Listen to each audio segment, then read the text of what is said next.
Hi, welcome to the podcast. I'm sitting here with a good friend of mine, Mr. Ryan Grover. And Ryan, good to be here, man. It's great to be here. I'm glad you invited me on the show. Yeah, so Ryan's one of those guys I've been wanting to get on the show for quite a while. Ryan, we are part of a group of buddies here in town that it's just really inspiring to me. All of you guys doing big things, bigger things than I'm doing, and it inspires me to up my game every day. Ryan just sold his company pretty recently, a couple months ago. Mm-hmm. Thanksgiving. It was called My Fast PC, probably heard of it here in town. And at your peak, I guess you guys had what? How many employees did you have? We had 196 employees. 196. So we're small. We're small compared to they're big fish. Yeah, well, that sounds pretty big to me. So, yeah. Well, but back up before we kind of dive in kind of your business current stuff like that. Just as a person, when I first met you, I think we were down in Lake Powell. And it was funny because we got in the middle of the night at like 1 a.m, as you drive down through the night or whatever. And I had to get to the dock pretty early, like probably 6:30 to help some people that were showing up, get the boats launched, things like that. And what I remember is we're driving, we had to go to the city or whatever to grab something, and we're probably 10 miles from the houseboat.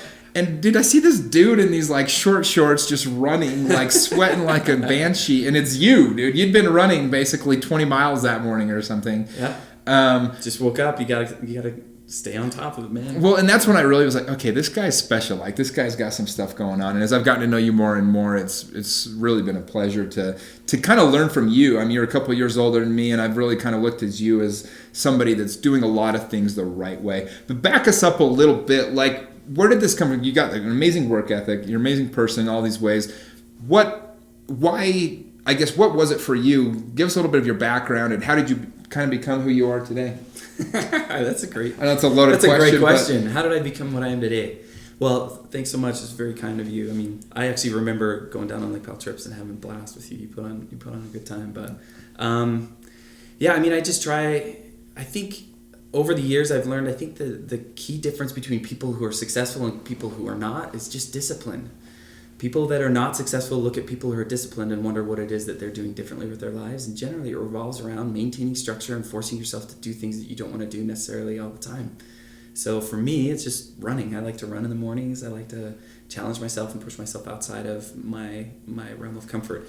But I think what made me who I am, you're not going to believe this. Yeah, no. I studied philosophy in college. Okay. And most people don't know that. They think... you think like philosophy. Even when I would tell people, even when I tell people when I was in college, they'd be like, "Oh, so what are you gonna do with philosophy?" And I'm like, "I don't know. I'll figure it out as I go." But I loved it because it just challenged the way that I think. It made me be really good at critical thinking.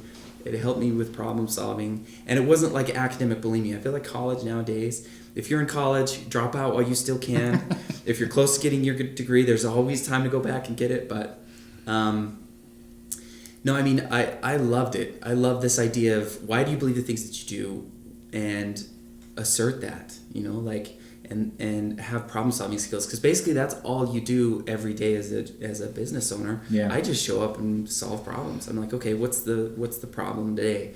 And then we figure that out. But I joke about the same thing in real estate. Basically, I get paid really well to take care of issues that come up. Like, my job is one after another just helping issues get solved, right? For sure. And there's an art to that. Yeah. And that's like, a lot of times when people hire me, they're like, well, what makes you the best at what you're doing? I'm like, right, I don't know how. Well, no, I'm like, I don't know how to explain this. I can't quantify this, but there's just an art to getting shit done. You know what I'm saying? And it's like, as I do that more and more, I'm just really good at making sure that I'm going to take your deal and we're going to get it to the finish line. Yeah, absolutely. And so that's an interesting background, though, philosophy, because that is, anything that gets your mind thinking and gets you outside of that normal realm of thought, I think is really, really beneficial for people, and you expand your mind, expand your thinking. Yeah, absolutely. And so why did you originally go into that field, I guess? Again, it was just kind of academic bulimia. I feel like you can go to college and it's a temple built into itself. It's like academia. Everybody just thinks that their professor is like some god who walks on water.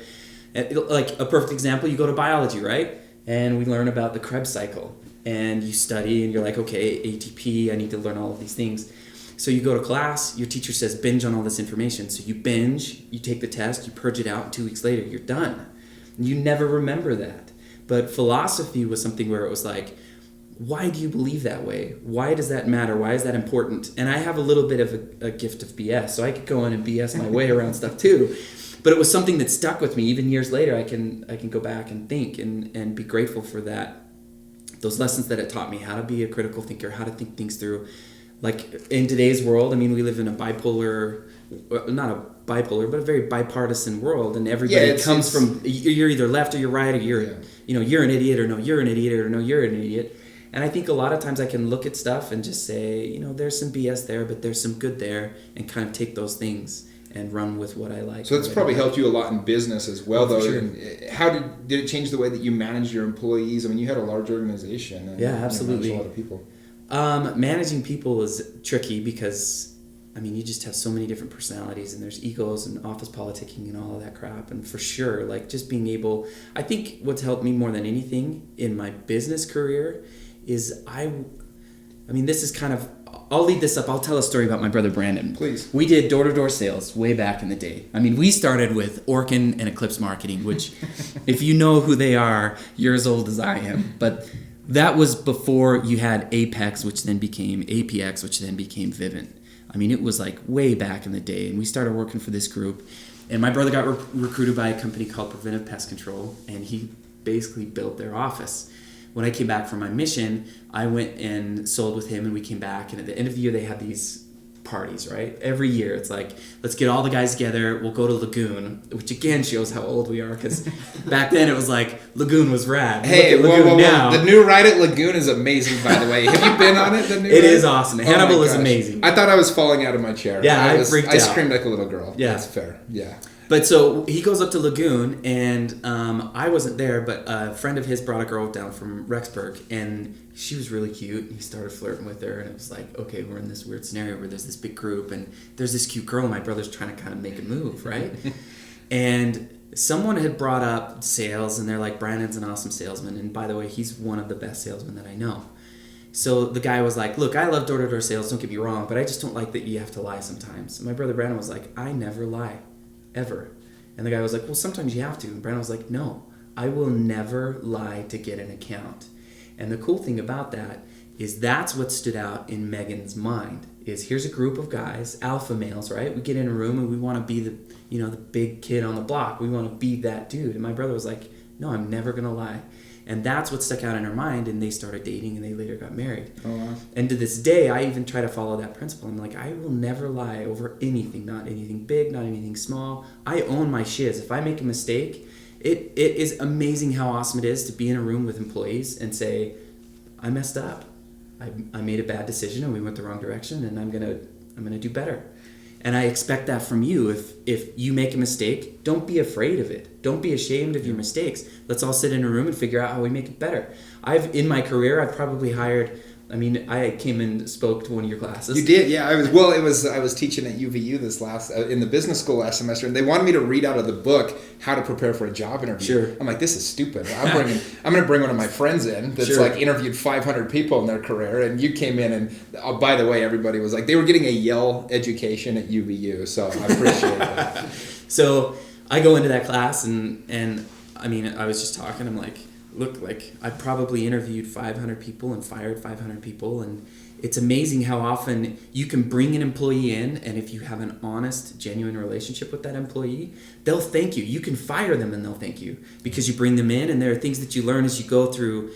I think you learn about bad managers, or about being a good manager by bad managers and being zapped. And so I pull my employees in, and I'm like, look, you did this well, you didn't do this well. Here's some things you need to work on, and this is my expectation for you. So really, my job is 3 things. I create direction, remove obstacles, and hold people accountable. So I'll walk in and I'll say, look, you're a sales rep. This is my expectation for you. How can I help you reach that expectation? And then I work with them, and if they don't meet the expectation, within a week or 2, I come back. I'm like, hey, you didn't do your job really well. Let's work on this. How can I help you? And then they know this is what's expected of them, and 2 weeks down the road, I can sit in a room with them and have an honest conversation and be like, look, I love you. You're a great person. You're just not a good salesman. So this isn't the right fit. And they're like, thank you so much for the opportunity. I'm like, look, you're rehireable in maybe another position, but right now this doesn't work. And they literally will thank me as I fire them because I'm not afraid of having difficult discussions with them or being honest, because I'm honest with myself. Well, it's funny you say that. I had a discussion last night. I went to dinner with a friend of mine, and he's been dating this woman for a couple months, 5 or 6 months. And he mentioned to me, He's like, yeah, dude, I need to get out of the relationship. Like, it's just not working. There were some things that weren't working for him. And he's like, I'm just going to break her heart. Yeah. And I'm like, dude, the mistake that we make in life is thinking you're doing somebody a favor by not giving them that truth. Like, you're either going to break her heart today or in 2-3 years from it. It doesn't matter. Like, and I had one of my friends once told me I was going to, when I was going through, like, preparing for a breakup. Sure. And he's like, look, there's no good way to do that. You just have to do it. It's going to suck for the other person if they like you. It doesn't matter. There's no magical words you can put on that. Yeah. It's the same kind of thing. The more truthful you can be with someone, the more honest you are. Like, he's doing her a huge disservice by trying to, like, he really is trying to be a good guy about it, but he's actually being the asshole instead because by holding back and preventing her from going and finding a guy that would be crazy about it. Or even from progressing in her own life. 100%, yeah. If he even told her what maybe the differences of the problems sometimes were. You're clingy, or this doesn't work for me, or whatever, right? Like, whatever that may be. For me, like, in my personal relationship with Amy, obviously we've had our ups and downs. We'll touch we dated. Yeah, we can get to that later. But the same is true with employees. You have to give them honest feedback, and you have to do it early, and you have to do it quickly. My brother Kinley has this awesome. He has 5 daughters, and I love him to death because he's a saint that he has 5 kids. And his doctor jokes with him. He's like, "You gonna keep trying until you have a boy?" And he's like, "Heck no, I'm done." But he's like, immediate proportional response. It's perfect for everything, and we're so afraid of that. Immediate proportionate response. If someone does something that is out of line, give them an immediate proportionate response and bring them back in line. Well, I have this meeting with my sales reps all the time. I love yelling at them, but I'll be like, look, here's your sandbox. You live in this sandbox. You can be creative in this sandbox. But as soon as you step out of that sandbox, that's when I'm going to talk to you, and that's when we're going to straighten things out. And I like to think we get good performance out of them. No, I love it. Yeah. Well, and I think it's one of those principles that you don't learn when you're young. You kind of learn that one with age. Is like people, more than anything, I even know this with my real estate clients.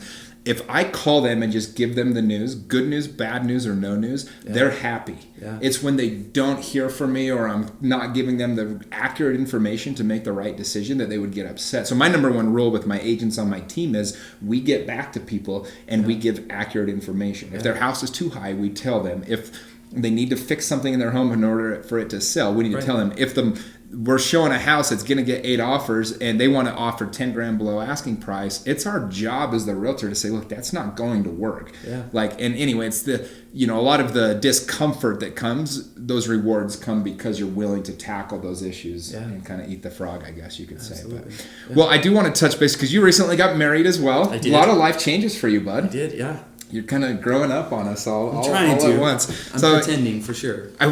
This was a funny, I'm just going to preface this. So we're a pretty tight group of friends. There's 15 of us that we talk a couple times a week. We're all talking. I mean, we're talking about stuff all the time. And all of a sudden everyone's like, where's Ryan?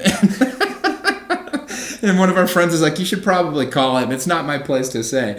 Because you had been dating a woman, Amy, for a couple, on and off, for like a year or 2 years. Yeah, a couple of years. And then you guys broke up. And you'd been broke up as far as I knew. And all of a sudden, you two show up. You guys eloped to Hawaii and got married. So tell us a little bit, it's like, how did that even come about? Please explain. The way that we eloped is awesome. Talk to me about it. So Amy and I had kind of an up and down relationship. She is amazing. She's the coolest person that I know. You know how me and your wife first met, by the way? She ever told you the story? Oh, yeah. We hated the best each other. story ever. Yeah, she's like, I hated you. Totally butted heads. Because I think you had ripped on her about... Well, no, what happened is I was on a date with this girl that I liked, and she had just got home from a mission, and this girl I liked, like, we'd been dating. I was wanting it to go somewhere, and Amy kept telling her she should go on a mission. Yeah. Amy just got home from her mission, and I'm just like, okay, I'm done listening to this. Look, I'm like, the prophet himself said girls don't need to go on a mission. Like, I just kind of was like, basically. So we started fighting about that, and we didn't like each other at all. And it was pretty well known. And she was on a date with one of our other buddies, and he was just like, thanks, Jimmy. Thanks for completely ruining my day. Anyway, but that's how we met. And then the next time I saw her was out in like San Francisco randomly, and I was like, we should probably be friends now. She's like, yeah, me too. And from then on, I've loved her. But to this day, she respects that about you, that you will always speak your mind, that you're honest, that you are your genuine self. And I think that's why you can connect. You can have tough discussions where you're like, look, sisters shouldn't serve missionaries, they should get married. Or well, that's a lot of the depth of life, right? Sure. Like being able to have those conversations. I purposely surround myself with people that don't agree with what I think, because I like to be told. I like when you give me perspectives on things I'm doing that you don't necessarily agree with, and you're like, here's another perspective. You know? Yeah. So Amy and I met on my boat probably 3.5 years ago, and we dated seriously. We like progressed. She was awesome. I was dating someone at the time. And then broke it off with her, but was always really impressed with Amy, and she is handily the coolest person that I know. And this is how I knew I loved her. I'm a very, very active person. Like, I go home, I work, I do things, I have projects, I challenge myself in every way possible. I run, I do triathlons, I've done endurance marathons, I've done Ironman. I mean, I like, you name it. Yeah, that's what I meant, like, by who you are now, because you truly do live, like, every aspect of your life to a level 10. But with Amy, a Saturday or Sunday can roll around, and I can wake up and be in bed with her and just talk for the entire day. Mm. And that's when I knew, okay, there's something here that I didn't have with anybody else. We have such a strong emotional connection and really strong spiritual connection. But we had kind of ups and downs, and we didn't see eye to eye on a lot of things. And part of it, and part of the reason that I love her is she's such a strong personality and a strong will. I love that in a woman. I love a woman that can say, you're wrong, you need to change some things in your life. Totally. So we had broken up, and about a year, I mean, we'd kind of orbited is the word that she uses to describe it. We'd kept in touch, and we couldn't quite get over each other. And so early this year, we started dating, last summer. Early summer we started dating, and it was like within a couple of months I'm like, okay, I'm there. I'm ready to get married. I'm ready to jump. And so I had teased her. I was like, look, what if we elope? And there's a whole story that goes into this. Well, let's get into it. Because we're LDS, and LDS people don't elope. It's like, it's not part of the program. It's like, what? You're eloping? It's like, yeah. So we got to this point in August, September's rolling around, and I'm like, look, what if we actually eloped over Labor Day weekend? We could do this. And she's like, no, I'm not engaged. I don't have a ring on my finger. This isn't going to happen. Well, my mom's coming in town, and so I'm like, well, the people that I want to have there that can go to the temple would be there. She's like, well, she's LDS and active, and her best friend doesn't have her endowment, so she couldn't go through the ceremony. And then she has a difficult relationship with her dad, and her dad would probably want to come, and she has a huge family. And so everyone would be like, well, why didn't you invite me? Why didn't you invite me? Why didn't you invite me?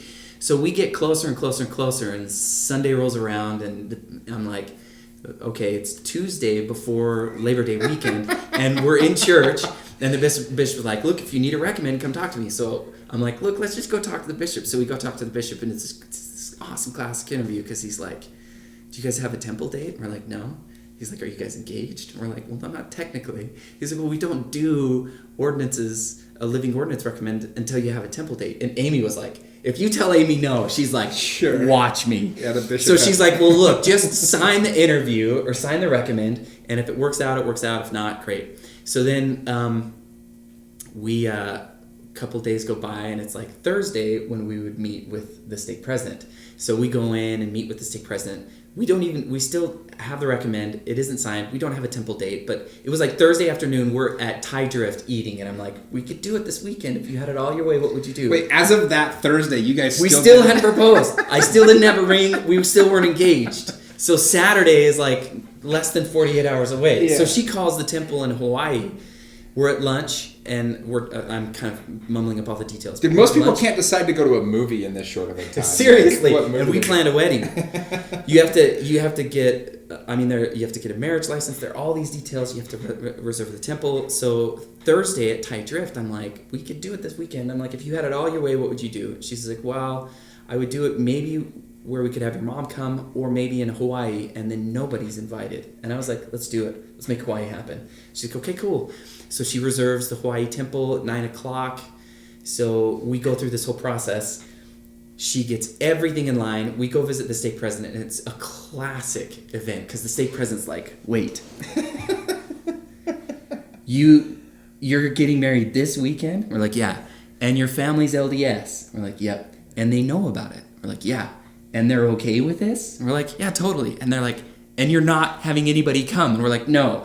And it was one of those awesome scenarios. It was a really interesting interview process too. It's just do what you want to do. Yeah, because we're like, look, we want to get married. We're going to go to the temple and get married, and it'll happen. And our family's over the moon. They're ecstatic for us, right? We're both older. We know what we want.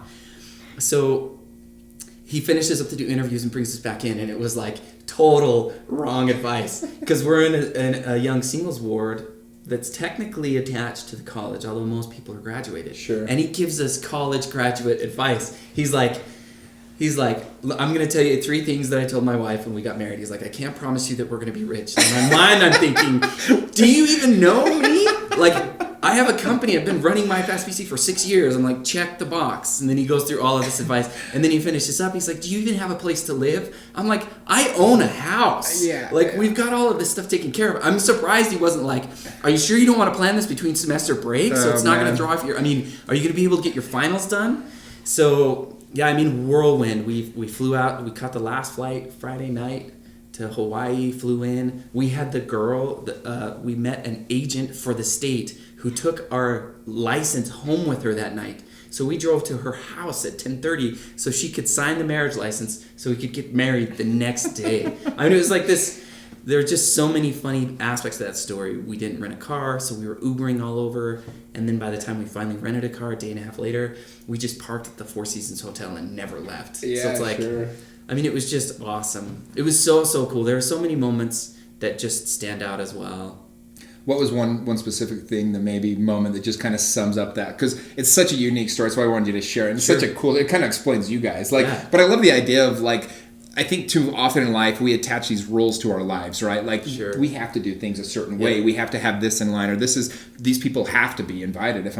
But in reality, there's no rules to it. It's your life. it You is. get to do it however you want, and the fact that you guys got to experience that for you, your own way, Sure. I think that's awesome. Yeah. That's the biggest... I'm going to get off on a slight tangent and then answer your Tangents question. are good. Let it go where it That's goes. the one knock against maybe even the LDS church, even though I'm active and love it, is we have all of these guidelines. You do this, you do this, you do this, you do this, then you do this, and that equals happiness. And what really equals happiness is saying, who am I and what's going to make me happy? What's my life? And that's the life that I'm going to choose to live. And so often we get caught up, even outside the church, you have these structures that teach you or dictate. You go to high school, then you go to college, and then you get married, and then you do these things, and that's your blueprint. And I think the biggest regret that people have in life when they get to an age where they can look back and reflect on who they are is not the decisions that they did make, but the decisions that they didn't make because it wasn't who they genuinely were. So the 2 ways that I can sum up my experience that weekend with Amy, we're flying on the flight and I'm divorced and I'm thinking, what in the heck am I doing, right? Marriage is death. I'm going to die. When you say you're divorced, you've been divorced from an earlier So I'd been marriage. divorced from a previous marriage. I'd been divorced for 8 years and was remarrying again and marrying Amy. And so I would get into this funk where I'd be like, I'm going to die. But then we get into the temple, and this is the one moment where I wished I had been more assertive, because you go into the celestial room right before you actually get sealed, and that's the moment where it was like, this is right. Where we had a few minutes where it was just Amy and I. There's even a funny story, probably can't even tell. I'll tell you afterwards. Sounds good. But in that moment where I'm like, this is right, this works. And then we went and got sealed, and everybody in the temple's like, where's your family? We're like, no one's here. And even the sealer was like, you realize this is like 2 minutes. So they get us in there at 9 o'clock. Literally, we're like the first sealing ever in LDS history that's on time. And we walk in, and he seals us, and we're over the altar, and he's like, okay, you're done. Do you have a ring? And we're like, nope. And he's like, okay, cool. So we walk out. I mean, we had so little planning into it. But I'm sure there were times on the honeymoon where Amy went through the same thing, because she was also previously married and now married again. Right. Where she would get in her head and she's like, holy cow, I'm gonna die. But then the beautiful thing about our relationship is both of us are willing to admit when we're wrong, and both of us are willing to voice when we're not happy, and both of us are willing to work on that relationship, and that's all that matters. Well, I think that's some really good marriage advice to anybody listening, right? Or just relationship advice in general. Yeah, absolutely. Whether it's with your spouse or your kids or somebody at work, is like that ability to really be able to voice when something's not correct. Right. I'll give a good example of a time I have my business partner, Chris. Sure. He's been with me for 12 years now. And we had the biggest argument we ever had. It was one day we were doing a Halloween party. Yeah. And I had given him about 10 chores to do, but I said the number one most important thing today is everyone be there by 5:30 because I need stuff to be ready. I need to be people to get set up. Well, 5:30 comes and my brother was the only one there. The other 3 people that were supposed to be there weren't. So I just sent out a group text. I was like, wow, guys, I give you one thing I need you to do and you can't make it happen. Well, he, meanwhile, in his world, has been filling up hot chocolate and running errands, doing my stuff all day. And he feels like, so when he gets the text, he feels like there is just no appreciation for me, right? And I'm over here like he doesn't appreciate me, like I'm doing this big event. All I needed him here was on time. And he shows up and he's 11. He actually took the hot chocolate. He goes, oh, you want the hot chocolate? And he chucks it like into the parking lot, just splashing, spilling everywhere. Oh yeah, I was like, oh, this is the end of our relationship. And he goes to slam my truck door down, and he broke the tailgate off my new truck. I'm just sitting there. I'm pretty poised. I'm just like, oh wow, this is not good. Yeah. And I'm like, dude, you need to go home. We'll talk tomorrow because this is not going to go well. And I mean, I've never seen somebody so mad. And the next day, we both, as we had reasonable minds, sitting down and talking, but we realized we both just felt underappreciated in the moment. We hadn't talked, and instead we started. I think this happens in marriages a lot, or like relationships. People, you start bickering about something, and both people start feeling like it's the other person that's like coming at them. And anyway, we both, by the end of the talk, we're both crying, and we're like, dude, I love you, man. Like, you're my best friend. No, he's legit like my best friend. It was like, I didn't know what to do. I'm like, I'm going to have to fire him. He's like my best friend. But like, as we talked, I realized I'd been just as much in the wrong. And then, whether we were both wrong or right, it was just a matter of like communicating that. And so that was a real eye-opener to me. I mean, not ever being married, but just in a close relationship. Yeah, absolutely. Where those things can happen. Yeah, absolutely. And since then, I mean, our relationship every day has gotten better, and we've had challenges. I mean, there are times where we like duke it out, and I tease my wife that it seems to be on a cycle, but I love her. I love her to death, and again, every day gets better. Like we got married in Hawaii. It was a whirlwind, and then I had a trip. I met with some Google executives, so I was in LA, and then we went to Panama with some good buddies of ours, and then it got a little better, and then we came home and we went to Boston on a conference. So we spent basically a full month just hanging out with each other, and that really kind of bonded us. And then again, every month, like there are little things that'll come up and issues that we're dealing with. I know what our next 10 or 15 years look like because of what we've already done now. But we're able to, at the end of the day, always come back and just find that, I love you. Do you love me? Yes. Are you committed to this? Yes. And then if I'm doing something that isn't good or makes you feel bad or hurts your feelings, I want to know, because that's not my intent. And so we can always come back to that commonality. Well, I think it's important that you're real about, like, we don't have a perfect relationship, but it's perfect for us because we've learned how to work through these things, right? Yeah. I think instead of making it look perfect, you're trying to perfect it. Well, and you're willing to admit that, like, hey, we go through things. Like, we had our ups and downs. It took us 4 years to figure this out. We broke up. And we still haven't, but But the best advice that I give even my single friends, I'm like, one, we think we know what we want in a marriage. And as guys, it usually revolves around physicality, like the hottest chick, and I have this amazing chemistry. And because I'm so physically attracted, I can deal with all these other issues. And that doesn't matter, right? I mean, we can name names, and you and I have probably done this, or like, holy cow, she's so smoking hot, I just want to take her out again. But you can only take so much crap. But really the basis... About 2 weeks. That's about how much crap you can take. No matter how attractive a woman is, if the other pieces aren't there, that's my limit, is about 2 weeks. But Amy isn't... Like, if I had a list, I would throw it out because the list doesn't matter. I mean, my first wife, she had things on the list, but there were things that weren't on the list, and then it didn't work out. And my current wife, Amy, who I love to death, has certain things that I love that were on the list and certain things that aren't. But the number one thing that she has more than anybody I've ever met is her commitment to making herself better. And then second, her commitment to me. And I only hope that my commitment is matched. Well, that's two of my top values, is self-awareness and loyalty. Yeah. Right? Those two things. I mean, to have her own self-awareness, like, okay, I need to better myself every day, like we all should. And then that loyalty to, like, this is what I believe in. This is who I love. This is, like, once you're in my circle, you're in. Like, you can't work your way out of there. You know, it's like, good luck getting out. So I want to actually touch on that a little bit because I know that you had an 8-year span there. How old are you now? How old were you, if you mind? I was 30 when I got divorced. I was 27 when I got married first time around. So 2.5 years I was married the first time around. And then I was divorced and single for about 8 years, almost 9 years. And then I've just been remarried for 6 months now. Okay. So you had a period in your entire 30s there where you had to come up. What was that like dating after coming off a divorce, especially in a LDS where they look down? It's so hard. So tell us a little bit about that. The reasons that it's hard, I mean, there's a number of reasons why being divorced in an LDS culture is weird. There's a number of reasons why being 30 in the single and in the LDS culture is weird because there's no program for you. You don't fit. It's like I always joke around. I'm like, it's just really not made for people like me. It isn't. I'm like, it's not that I'm like against going. It's really not made for me. Yeah. You know. You're like, look, 18 you go on your mission. Mm-hmm. 20 you go to college. 24 you get married. Once you're married, you start having kids. So you're 30, 32, 35, and you're not married. What's wrong with you? 31, get out of the singles ward. We don't want you mingling with other single people because you're. And then there's just so many difficulties that can come about because of that. So here I am, 27, married, doing what I'm supposed to be doing, and then my marriage doesn't work.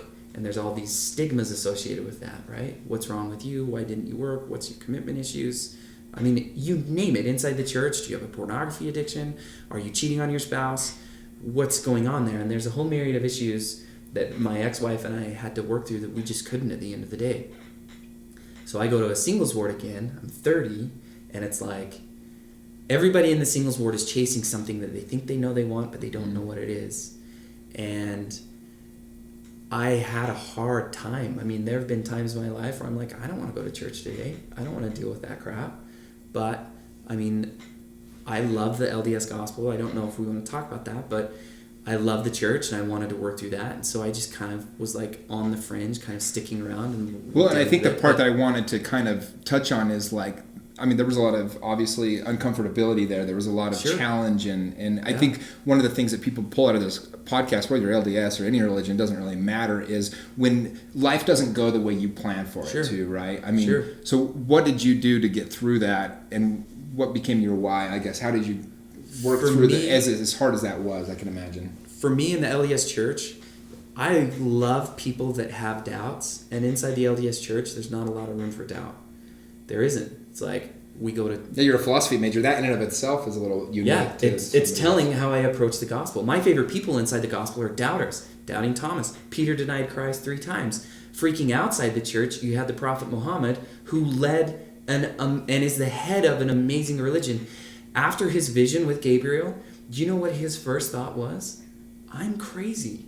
And he wanted to kill himself. He thought, no way did what just happened, could it be real or legitimate? And it took him a long time to reconcile that. Joseph Smith had the same thing. He had his first vision and then 4 years of nothing. And so he reapproached God and said, what is your plan for me? And Joseph Smith, one of the things that Joseph Smith actually really taught that gets lost in modern day LDS religion is gain a testimony of what I say. Don't believe it just because I said it. Gain a testimony of it because it's true. And we have the church, which is a business organization, and then we have the gospel of Christ. And I can separate those two in my mind and say the gospel of Christ, I love. I have deep faith in that. I'm a deeply spiritual person as far as that's concerned. But I go to church and the business organization, and I teach primary. I teach 6-year-old kids. I don't have kids. I have no idea what I'm doing. There are weeks where I'm like, I don't get anything from church. If someone doesn't prepare a great lesson or a great talk, I go to sacrament meeting and it's all on me. And then I go to sharing time and singing time, and then I teach primary and I'm like, ugh. So it's all on me, so it's hard. So I mean, even now I still have things that are difficult in the church and I'm willing to talk about them where other people are like, we don't talk about that. I'm like, we should, because it's an issue, right? Like I have really good friends, Taylor and Shelby Frame, who I admire deeply because they're like, I'm going to approach the church on my terms, and I love that. Well, that's kind of I think no matter where you're at with, in life in general, you grow up with a set of rules, right? Sure. You have this construct of how your life is and all these things like we talked about. And I think it is so important to kind of explore that and be curious about that and figure out what works for you and what doesn't. I know for me, I say, look, I had to find out what is my life truly about, my true purpose for what I want to do. And I narrowed it down to love. I was like, it's kind of a get out of jail free card for me. It's like, rather than focus on all these, like you kind of say, like an organization, like black and white rules, I think everything in life is gray. That's just what I believe. I just think everything's gray, right? Everything comes back to motive, comes back to why you're doing different things and stuff like that. And so for me, if I can live a life that's more honestly sincere to myself and feels more valid to myself, that's not necessarily exactly what I was taught to believe 100%, but it feels more authentic to myself, and I'm sharing more love that way. Ultimately, I think that's, like I call it a get out of jail free card, because what all-knowing, all-loving God isn't going to honor somebody that's willing to honor his own heart and then share love with people for his entire life. And so I think what you said is important, though. I think it's important, like what you said, is it's okay to approach any part of your life and really focus. You do need a structure that helps you to do good, right? Absolutely. And I think that's where people get lost in, like, if you don't have, for example, you had a church background similar to myself. I'm so grateful for that, because it gave me a structure to help me. I mean, my 20s, I was just pure responsibility. Like, I was just working and, setting up a life that, I can enjoy really, and staying out of those pitfalls where you really cause life-damaging harm. Yeah, absolutely. Anyway, but I think that's an important thing. I'm glad you brought it up. It's each podcast I kind of let it go where it does, because the topic seems to take whoever's listening right now. Some people might be like, well, I don't want to listen to all that. But at the same time, if you're not taking out of this, like, the principles of, like, how to choose to live your own life and how to go about having a structure for your life, but doing it authentically to what you feel, I think is what you're ultimately saying. Absolutely. And that's probably what you learned in the philosophy. But even I think it's just kind of my station in life right now. I look at where I am and what is my sphere of influence and what is my responsibility to that sphere of influence, right? I have employees that look to me to make the right decision. I have a wife that I want to have a good relationship with. I have family that I want to have a lasting, meaningful commitment with. So it's like, what is my purpose in life, and am I being and living up to the responsibility that I have? And that's what drives me more than anything now. I mean, we could talk for an hour about how I started my business and how that evolved and how my view of my business changed and how I looked at my employees differently. But now I look at it and say, why am I here? I can be selfish. I can choose to serve my own internal needs, and that's great if that's what I really want. And some people can do that. I can turn to others, and I can use structures and constructs like the church that get me out of my head and put me in a scenario where I can easily serve other people. Mm-hmm. I can choose a business and look at my business and say, what is my business for? And some people will choose a business to make as much money as they can and work as little as possible. I look at my business and say, I want to use that influence. It's basically a platform to empower greatness in others. And that's really what I started my FastPC for, and what drives me inside that company is to say, look, I demand excellence out of myself, and I'm going to demand excellence out of everybody that I surround myself with. And when you show up, you may think, hey, I'm just applying for a call center position, or I'm going to clean computers, or, be a customer service rep. But what I really ultimately want and hope is that I create a platform for you to build on skills that you have and be a better person. And that's really what I want my legacy to be. If someone was to look 50 years from now, I'm not the guy. I deleted my Instagram, my Facebook accounts. I literally could care less about those things. I don't want my tombstone to read, he had 55,000 Instagram followers. That doesn't mean anything to me. What I want is for people in my life to feel the influence and the love that I have, and hopefully to have impacted them in a positive way. And if it's one person, great. If it's more than one, even better. But that's really how I make decisions now in my life. Well, I think you said something important is you need to build a platform in order to be able to empower as many people as possible, right? And so for you, that was such a beneficial thing. It goes back to the Instagram thing. Like, if you're building that to, like, try to impress other people and just show, like, yourself off, but it's one thing. If you're building it as a platform to do good and to spread your message, then that's the beautiful thing about it. You did that with your business, right? And that's one of the cool things about it. Well, I was going to ask you, you're in a unique position with work. You sold your company, but you have the skills and the talents of, like, you're in that space where you get to now choose and pick, okay, what's my next company going to be? And so, what was your why for selling the business? And then what's next for you in that regard? Oh, I have a love-hate relationship with my business. And I could talk for an hour about all of the challenges inside. But my Fast PC, the trick to online tech support that you don't know when you jump in is that you're fighting against an industry of, for lack of a better expression, kind of scoundrels. You have so many, and I don't want to put it all in India because they're everywhere, but you have so many pop-up technical companies that will scam you and screw you, and they're fly-by-night and they don't care. And so, by and large, when I started 6 years ago, here's a perfect example. I could walk into any bank and get a merchant account and process money. Now, no banks want to process for a technical support company because they're such scoundrels. Gotcha. They had so many negative experiences. AdWords, I mean, Google in and of itself is like the police of the internet. And so you have so many issues of compliance inside that arena. I lost my AdWords account for 6 months. The very first month, so after 4.5 years of being in business, the very first month that I processed $1 million in gross revenue, so I had a $12 million annual company. The very next month, Google suspended my advertising account, like that, and it was gone. Just immediately shut down everything you were doing. Yep. So I went from 196 employees. For 2 weeks, I stood in front of them. I'm like, look, we'll figure this out. We've had issues before with compliance. But after 2 weeks, I'm like, look, this is now apparently the end of my Fast PC. So I shut everything down. I went from 196 employees to 32 employees, like that. Wow. When was this? 2.5 years ago. Okay. And just thinking, okay, now what, right? Like I had built and pushed. I mean, I've sacrificed everything for my company, and Google, with the flip of a switch, says, nope, you're off.